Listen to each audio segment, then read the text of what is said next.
ஆதித்யாயச சோமாய மங்களாய புதாட்ச குருசுக்ர சனி அம்ச ராகுவே கேதுவே நமக. அனைவருக்கும் வணக்கம். நான் உங்கள் அஸ்ட்ரோ புவனேஸ்வரி, பாரம்பரிய ஜோதிடர் மற்றும் திருமண பொருத்த நிபுணர். நீங்கள் நம்ம சேனலை ஃபஸ்ட்டு டைம் பார்க்குற மாதிரி இருந்தால் சேனல் சப்ஸ்கிரைப் பண்ணிவிட்டு பெல் பட்டன் கொடுத்து ஆல் ஆப்ஷன் கிளிக் பண்ணிக்கோங்க. அப்போ தான் நம்ம சேனலில் போடக்கூடிய ரெகுலர் பதிவுகள் உடனடியாக உங்கள் கவனத்திற்கு வரும். நம்ம சேனலை தொடர்ந்து நிறைய கோச்சார பதிவுகள் பார்த்துட்டு வந்துட்டுருக்கோம். அதன் வரிசையில் நம்ம இன்றைக்கி பார்க்க போகிறது கடக ராசி மற்றும் கடக லக்னத்திற்கு 2024 ஜூலை மாத பலன்கள், என்ன மாதிரியான கிரக சேர்க்கைகள் இருக்க போகுது, எதிர்வரக்கூடிய இந்த ஒரு மாத நாட்கள் எப்படி இருக்க போகுது அப்படிங்கிறத வாங்க பார்க்கலாம். உங்களோட ராசிக்கு 3ஆம் பாவகத்தில் கேது பகவான் அமைஞ்சிருக்காரு. உங்களோட ராசிக்கு அஷ்டமஸ்தானமான கும்ப வீட்டில் சனி பகவான் ஆட்சி பெற்றிருக்கார். அதே போல் 9ஆம் இடமான பாக்கியஸ்தானத்தில் ராகு பகவான், 10ஆம் பாவகத்தில் பார்த்திங்கன்னா செவ்வாய் பகவான் மற்றும் 11ஆம் பாவகத்தில் சூரியன், சுக்கிரன் மற்றும் புதன் பகவான் அமைஞ்சிருக்காங்க. அதே போல் 16/6/2024 மேலே சூரியனும் சரி, புதன் பகவானும் சரி, சுக்கிர பகவானும் சரி உங்களோட ராசிக்கு 12ஆம் இடமான மிதுனத்துக்கு பயிற்சி அடைய போகிறாரு. முதல்ல கடக ராசி மற்றும் கடக காலபுருஷனுக்கு இது 4வது வீடுனால சலனங்கள் அதிகமாக கொடுக்குமா அப்படின்னு கேட்டிங்கன்னா கண்டிப்பாக சலனங்கள் அதிகமாக கொடுக்கும்.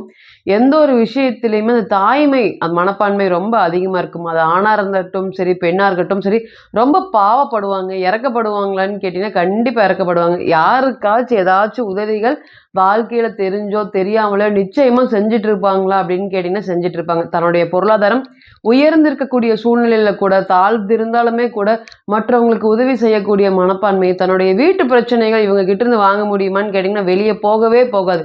எப்பொழுதுமே குடும்பத்தை காக்கக்கூடிய தூண்களாக வச்சுக்கலாமான்னு கேட்டிங்கன்னா கடகராசி நிச்சயமாக அது எவ்வளோ ஒரு நிர்வாகத்திறன், சிம்மத்துக்கு இணையான நிர்வாகத்திறன் கடகத்துக்கிட்ட இருக்கா அப்படின்னு கேட்டிங்கன்னா கண்டிப்பாக இருக்குது. இந்த அரசாங்கத்துக்கு எல்லாமே பார்த்திங்கன்னா கடகம் பலம் பெற வேண்டும்.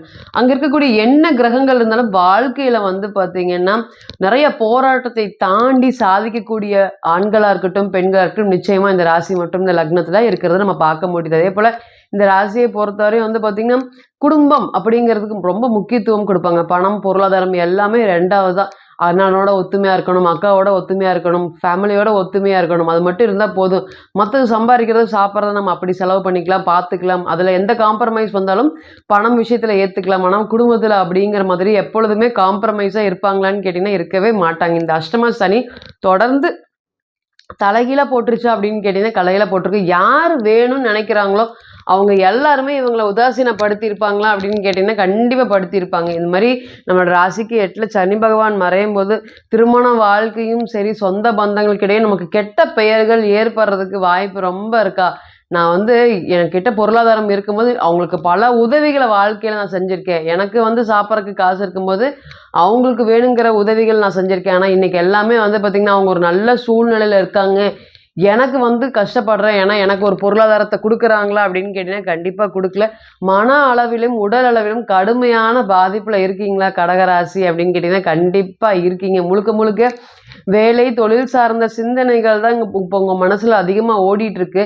அதே போல் பொதுவாக 7.5 சனி காலத்தில் நம்ம என்ன முயற்சி எடுத்தாலுமே இன்று போய் நாளை வா அந்த மாதிரி தான். 10 எஃபர்ட் போட்டோம்னா ஏதாவது 1 2 சக்ஸஸ் ஆகும். அதுக்கு உண்டான வருமானமும் வருமா அப்படின்னு கேட்டிங்கன்னா கடைசி நேரத்தில் 100 ரூபா கிடைக்க வேண்டிய இடத்துல 50 ரூபா கிடச்சிரும். அந்த மாதிரி தொந்தரவுகளை கொடுக்குமா எப்பொழுதுமே 7.5 சனி காலத்தில் அப்படின்னு கேட்டிங்கன்னா கண்டிப்பாக கொடுக்கும். அதே போல் ராசிக்கு 8ல் என்ன கிரகம் மறையுதோ அதை பொறுத்து நம்மளை பாடாப்படுத்தும். அப்போ சனி பகவான் மறையதுனால அந்த வேலை, தொழில் நினச்சி நைட்டு விடிய தூங்குறீங்களான்னு கேட்டிங்கன்னா கண்டிப்பாக தூங்கவே இல்லை. அது எத்தனை நாள் இருக்கும், அந்த வேலை எத்தனை நாளைக்கு காப்பாற்ற முடியும், அடுத்தது என்ன அப்படிங்கிற யோசனைகளும் சிந்தனைகளும் தான் இப்போ கடகத்துக்கு முழுமையாக போயிட்டுருக்கு. அதுவும் முயற்சி ஸ்தானத்தில் கேது பகவான் என்ன முயற்சியை தடை பண்ணுவார், சின்ன தடை தான் பண்ணுவார் தவிர எப்பொழுதுமே 3, 6, 10, 11 சொல்லக்கூடிய உபஜய ஸ்தானத்தில் ராகு கேது பகவான் நிற்கிறது சிறப்பாக அப்படின்னு கேட்டிங்கன்னா சிறப்பு. இந்த கோச்சார காலமும் உங்களுக்கு சிறப்பாக தான் இருக்குது. என்ன சிறிய முயற்சிகளாவே கொஞ்சம் தடையை ஏற்படுத்துவாரா அப்படின்னு கேட்டிங்கன்னா கண்டிப்பாக தடையை ஏற்படுத்துவார். ஆனால் ஒருபோதுமே பார்த்திங்கன்னா அதை தண்டிக்கவோ இல்லை அதை நடத்தாமல் விடுவாரான்னு கேட்டிங்கன்னா கண்டிப்பாக விடவே மாட்டார். அதே போல் 9ஆம் இடத்துல பார்த்திங்கன்னா ராகு பகவான், பாக்கியஸ்தானத்தில் ராகு பகவான் இருக்கிறது ஒரு நன்மையும் கூட. என்னதான் பார்த்திங்கன்னா அப்பாவோட கருத்து வேறுபாடுகள் இருந்தாலுமே அதையெல்லாம் மறந்து மன்னிச்சு ஏற்றுக்க கொள்ளக்கூடிய ஒரு காலமாக இது இருக்குமா அப்படின்னு கேட்டிங்கன்னா இருக்கும். முழுக்க முழுக்க இந்த கோச்சாரம், இந்த ஜூன் மாத கோச்சாரம் எப்படி இருக்கும் அப்படின்னு கேட்டிங்கன்னா 12ஆம் இடத்துல பலம் பெறுது. அப்போ முதல்ல சுப செலவுகள் செய்வதற்கு இது ஒரு நல்ல நேரமாக இருக்கும். அந்த உறவுகளுக்காகவும் சரி, என்னுடைய பொருளாதாரத்தை தக்க வச்சுக்கிறதுக்கு இவங்க கூட எல்லாம் நான் பேசணும், இவங்க கூட எல்லாம் பழகணும். எனக்கு நல்ல தொழில் ஓடிட்டு இருக்கு. எந்த ஒரு பிரச்சனையுமே தொழில்ல வந்து எனக்கு வந்து தொழில்ங்கிறது 0. என்னுடைய அக்கானாலயும், சகோதரினாலயும் அந்த தொழில் நான் பண்ணிட்டு இருக்கேன். அதுல நல்ல எனக்கு வருமானம் வருது. அண்ணனால, தம்பியால ஒரு தொழில் பண்ணிட்டு இருக்கேன். அதனால எனக்கு வருமானம் வருது. அவங்களுடைய குழந்தைகளுக்கு ஏதாவது ஒரு ஃபங்க்ஷன் வைக்கிறாங்க அப்படிங்கும்போது, நிச்சயமா இந்த கோச்சார காலங்கள் கடன் வாங்கி உங்களுடைய கௌரவத்தை காப்பாத்துறதுக்கு, அது சுப கடனா மாறுவதற்கு, அந்த கடன்னால நீங்க வந்து பார்த்தீங்கன்னா, எந்த பிரச்சனைகளையும் சந்திக்க மாட்டீங்களான்னு கேட்டீங்கன்னா, 100% சந்திக்க மாட்டீங்க. ஏன்னா, உங்களோட 12ஆம் அதிபதியும் 12ஆம் இடத்துக்கே வரப்போறார். அப்ப சந்தோஷமா அந்த செலவை நீங்க செய்வீங்களா? இந்த செலவு செய்யறதுனால உங்களுடைய பொருளாதாரம் உயருமா? இல்ல உங்களுக்கு ஒரு மதிப்பு, மரியாதை கூடக்கூடிய ஒரு காலமாக இருக்குமா? அப்படின்னு கேட்டீங்கன்னா இருக்கும். அது முழுக்க முழுக்க உறவுக்காகவும், சொந்தத்துக்காகவும், பந்தம், பாசத்துக்காகவும் செய்யக்கூடிய செலவாக இருக்குமா? அப்படின்னு கேட்டீங்கன்னா கண்டிப்பா இருக்கும். அதேபோல பொதுவாவே வந்து பார்த்தீங்கன்னா, 12ஆம் இடம் பலம் பெறுவது நமக்கு வந்து நிறைய தூக்கமின்மை காரணம். நிறைய நிச்சயமா வந்து பார்த்தீங்கன்னா, கடகத்த பொறுத்தவரையும் தூக்கமே இல்ல. ஒரு 6, 7 வருஷமாவே இப்படிதான் இருக்கு. ஏன்னா ராசிக்கு 7ல சனி பகவான் திக்பலம் பெறும்போது ராசியை பார்ப்பார். மன அழுத்தங்கள் தொடர்ந்து அதிகமா இருந்துட்டே இருக்கும்.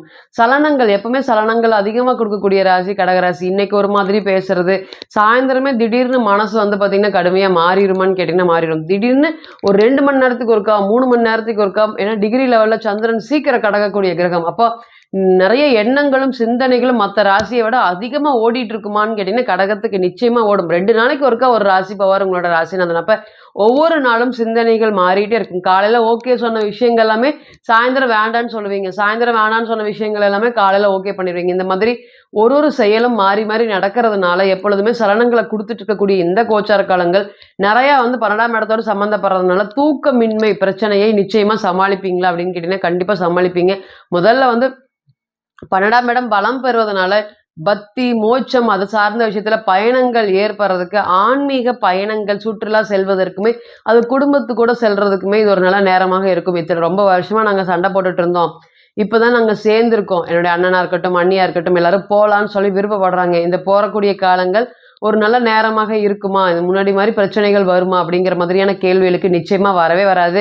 நிம்மதியா, பதற்றம் எதுவும் இல்லாமல் போகக்கூடிய காலமாக இருக்குமா? அப்படின்னு கேட்டீங்கன்னா, கண்டிப்பா இருக்கும். அதேபோல நெறையா பேர் உங்ககிட்ட துரோகம் பண்ணியிருக்காங்க. நிச்சயமா வந்து பார்த்தீங்கன்னா, கடகராசி மற்றும் கடக லக்னத்தை எப்படி வழி நடத்துனாங்களோ, அதுக்கு ஆப்போசிட்டா உங்களுக்கு தவறான செய்கைகள சொல்லிக் குடுத்து, தவறான வழியை காமிச்சு, அதனால உங்களுக்கு தவறான வழினால நெறைய பண இழப்பீடுகள்லாம் ஏற்பட்டிருக்கா அப்படின்னு கேட்டீங்கன்னா, கண்டிப்பா ஏற்பட்டிருக்கு. இனி வரக்கூடிய காலங்கள் இதிலிருந்து மீண்டு வெளிய வந்து திரும்ப பண்ணக்கூடிய வேலையவோ, தொழிலையோ செய்யக்கூடிய ஒரு நல்ல நேரம் வந்துருச்சா அப்படின்னு கேட்டீங்கன்னா, கண்டிப்பா வந்துருச்சு. பொதுவா நம்ம அஷ்டம சனிய பார்த்து பயப்பட தேவையான்னு கேட்டீங்கன்னா, கண்டிப்பா மன அழுத்தம். அப்ப இந்த நேரத்துல வந்து ஒரு விஷயங்களும் தப்பா போகும். அப்ப 2, 3 பேர்கிட்ட வந்து நம்ம கன்சல்டேஷன் பண்றது, 2, 3 பேர்கிட்ட ஒரு விஷயத்தையும் வந்து இது இப்படி, இது இப்படி அப்படி உங்களுக்கு யார பிடிக்குதோ அவங்க கிட்ட பேசி முடிவெடுக்கிறது, இது எல்லாமே இந்த 7 சனியோடைய தாக்கத்திலிருந்து உங்களுக்கு மீட்டு கொண்டு வருமா அப்படின்னு கேட்டீங்கன்னா, கண்டிப்பா கொண்டு வரும். சனி பகவான் ஏறக்குறைய 23 டிகிரி அப்ப கடக ராசியா இருக்கட்டும், லக்னமா இருக்கட்டும் 23 டிகிரிக்குள்ள இருக்கவங்க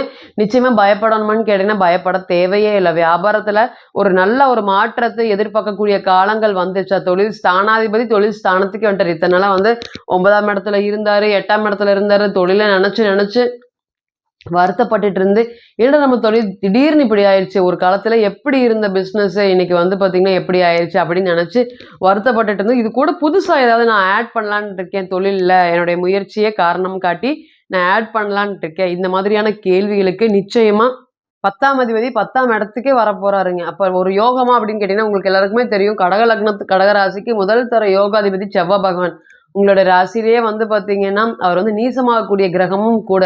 அப்ப நிச்சயமா 10ஆம் பாவத்தோட திக்பலம் பெறுறாரு. அப்ப ஒரு நல்ல ஒரு பொருளாதார ஒரு யோகத்தை ஏற்படுத்தி குடுப்பாரா? தொழில் மூலியமா, வேலை மூலியமா அப்படின்னு கேட்டீங்கன்னா, கண்டிப்பா ஏற்படுத்தி குடுப்பாரு. அதேபோல அரசாங்க சம்மந்தப்பட்ட விஷயத்துல நான் ஏற்கனவே வந்து பார்த்தீங்கன்னா, கவர்மெண்ட் எக்ஸாம் எழுதிட்டு இருக்கேன். ஏறக்குறைய 3 மார்க், 4 மார்க் வித்தியாசத்துல பக்கத்துல தொடு தூரம் அளவுக்கு இருந்து எனக்கு போயிருச்சு. இனி வரக்கூடிய காலங்கள் உங்க எல்லாருக்குமே தெரிஞ்சதான். சிம்மமும் சரி, கடகமும் சரி, அரசியல் சம்மந்தப்பட்ட லக்னங்கள். அப்ப நிச்சயமா இந்த ராசி, இந்த லக்னத்துல பிறந்தவங்க அரசியல், அரசாங்க சம்மந்தப்பட்ட பதவிகள் நோக்கி அவங்களோட எண்ணங்கள் போயிட்டே இருக்கும். இத்தன நாளா வந்து 10ஆம் அதிபதி ரொம்ப வீக்கா இருந்தாரு. இனி வரக்கூடிய நாட்கள் 10ஆம் அதிபதி 10லயே வந்து திக்பலம் பெறக்கூடிய அமைப்பு. அப்ப நிச்சயமா செவ்வாய் பகவான் கூட சேரவே இல்லை, ராகு கூட சேரவே இல்லை, கேது கூட சேரல. அப்போ முழுக்க முழுக்க தனிச்சையா இருக்காரு. அப்போ இந்த கோச்சார காலங்கள் உங்களுக்கு அரசாங்க சம்பந்தப்பட்ட வேலை வாய்ப்புகளுக்கு ஒரு நல்ல ஒரு யோகத்தை ஏற்படுத்தி கொடுக்கும். கர்மாவை ஆல்ரெடி 7.5 சனி பகவான் காலத்துல நீங்க கழிச்சிட்டீங்க. இனி வரக்கூடிய நாட்கள் நீங்க உங்களுடைய வாழ்க்கையை அடுத்த கட்ட வளர்ச்சியை நோக்கி கொண்டு போறதுக்கு உண்டான வேலையை நிச்சயமா நீங்க செஞ்சீங்கன்னா ஒருபோதும் கடகராசி மற்றும் கடக லக்னத்துக்கு வீழ்ச்சி வருமா அப்படின்னு கேட்டிங்கன்னா வராது. இப்போ நீங்கள் கேட்டுட்டு இருந்த அனைத்துமே வந்து பார்த்தீங்கன்னா கோச்சார பதிவுகள் தான். 40% 60% மட்டுமே பொருந்தும்.